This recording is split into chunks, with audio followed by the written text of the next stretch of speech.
बाळूमामांना 3 दिवस आणि 3 रात्री एका खोलीत कोंडून ठेवलं. पावसावर सत्ता गाजविली. सलग 2 नाही 3 वर्ष त्या भागात पावसाचा एकही थेंब नव्हता. जमीन तडकलेली, विहिरी कोरड्या आणि माणसांच्या मनात एकच प्रश्न होता, आता पुढे काय? बेळगाव जिल्ह्यातील रामदुर्ग तालुक्यातलं ते खेडेगाव दुष्काळानं पूर्णपणे हतबल झालं होतं. अशा वेळी मामा आपल्या बकऱ्यांचा कळप घेऊन त्या भागात आले. पण जिथे चारा नाही, पाणी नाही, तिथे थांबणं अशक्य. मामा परत जाण्याचा विचार करत होते. तेथील लोकांना मामा हे असामान्य सत्पुरुष आहेत याची जाणीव होती.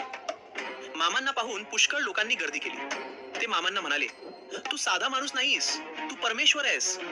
चारा पाणी नाही म्हणून परत जातोस हे तुला बरं दिसतंय काय? आम्ही आता काय करावं? आमची वाट कोणती ते सांग. आम्ही आता कसं जगावं? मामा एक शब्दही बोलले नाहीत. आणि तेव्हाच गावकऱ्यांनी कठोर निर्णय घेतला. पाऊस पडल्याशिवाय मामांना सोडायचं नाही. 3 दिवस 3 रात्री मामांना एका खोलीत कोंडून ठेवलं गेलं. चौथ्या दिवशी अचानक मामा म्हणाले, मला घराच्या धाब्यावर जायचंय, आज पाऊस पडेल. असे म्हटल्यावर लोकांनी मामांना मोकळे केले. मामा घरावर उभे राहिले, आकाशाकडे हात केले आणि हळूच काहीतरी पुटपुटले.